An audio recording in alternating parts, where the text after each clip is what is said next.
तो उम्मीद है आप लोग अच्छे होंगे इस कोरोना काल में। तो अब आज चलेंगे काल पर। किस पर चलेंगे? काल पर। तो सबसे पहले जानेंगे काल कहते किसे। तो क्रिया के जिस रूप से समय का बोध होता है उसे हम क्या कहते हैं? काल कहते हैं। क्रिया के जिस रूप से समय का बोध होता है उसे हम क्या कहते हैं? काल कहते हैं। जैसे वह जा रहा है, वह जा रहा है। अब यहां पूछ दिया जाए जो क्या ये कौन से काल के अंतर्गत आता है, तो हम क्या बोल सकते हैं? ये जो है वर्तमान में आएगा या भूत में आएगा या भविष्यत में आएगा। वर्तमान का मतलब जो कार्य जो काम जो है अभी हो रहा है। भूत मतलब जो समय बीत चुका है और भविष्यत मतलब आगे जो होने वाला है। मुख्य रूप से यही सब जानते हैं। तो वह जा रहा है।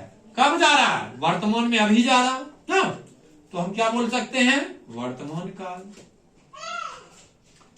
अब आगे है काल के 3 भेद हैं। अब यहां पूछ दिया जाएगा जो काल के कितने भेद हैं, तो क्या बोलना है? काल के 3 भेद हैं। सबसे पहला जो है वह क्या है? वर्तमान काल। सबसे पहला जो है वह क्या है? वर्तमान काल। दूसरा जो है वह है भूतकाल। दूसरा जो है वह क्या है? भूतकाल। और तीसरा जो है भविष्यत काल। तीसरा क्या है? भविष्यत काल। तो सबसे पहले हम लोग पढ़ेंगे किस काल के बारे में? वर्तमान काल के बारे में। तो बताया जा रहा है जिससे क्रिया के वर्तमान में होने का बोध हो उसे हम क्या कहते हैं? वर्तमान काल कहते हैं।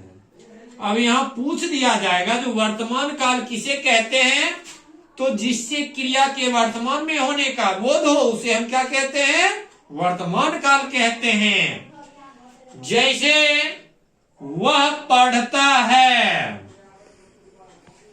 तुम जा रहे हो, मैं लिखता हूं।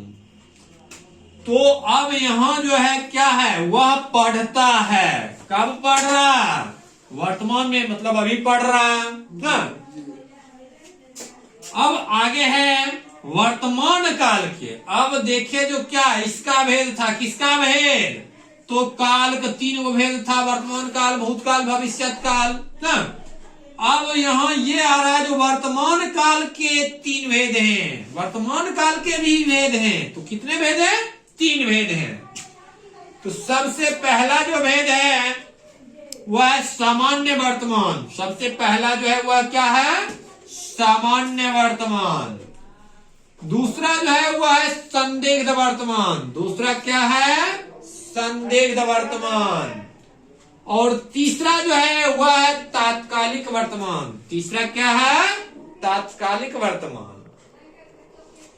तो सबसे पहले हम जानेंगे सामान्य वर्तमान के बारे में। किसके बारे में? सामान्य वर्तमान के बारे में। इससे वर्तमान में होने वाली सामान्य क्रिया का बोध होता है। इससे क्या होता है? इससे वर्तमान में होने वाली सामान्य क्रिया का बोध होता है। जैसे वह जाता है, वह पढ़ता है। सेकंड जो है वह संदिग्ध वर्तमान। क्या है? संदिग्ध वर्तमान। तो इससे वर्तमान में होने वाली क्रिया में संदेह का बोध होता है। वह कार्य जो किया जा रहा है उसमें क्या होता है? संदेह होता है। जैसे वह जाता होगा, मतलब यहां क्या है? स्पष्ट नहीं है, संदेह में है। हो सकता है जो जा रहा होगा। वह पढ़ता होगा। आगे है 3 नंबर जो है इसका थर्ड तात्कालिक वर्तमान। तीसरा जो था वह क्या था? तात्कालिक वर्तमान। इससे क्रिया के तुरंत और लगातार होने का बोध होता है। इससे क्या होता है? क्रिया के तुरंत और लगातार होने का बोध होता है। उसे हम क्या कहते हैं? तात्कालिक वर्तमान। जैसे वह जा रहा है, वह पढ़ रहा है, इत्यादि। तो हम नेक्स्ट वीडियो में जो पढ़ेंगे वो पढ़ेंगे किसके बारे में? भूतकाल के बारे में। आज हम लोग अभी वर्तमान काल के बारे में पढ़े हैं। जो वर्तमान काल किसे कहते हैं, वर्तमान काल के कितने भेद हैं, कौन कौन भेद हैं, ये सब के बारे में हम लोग अभी जाने हैं। अब आगे जो नेक्स्ट वीडियो में पढ़ेंगे वो पढ़ेंगे भूतकाल के बारे में।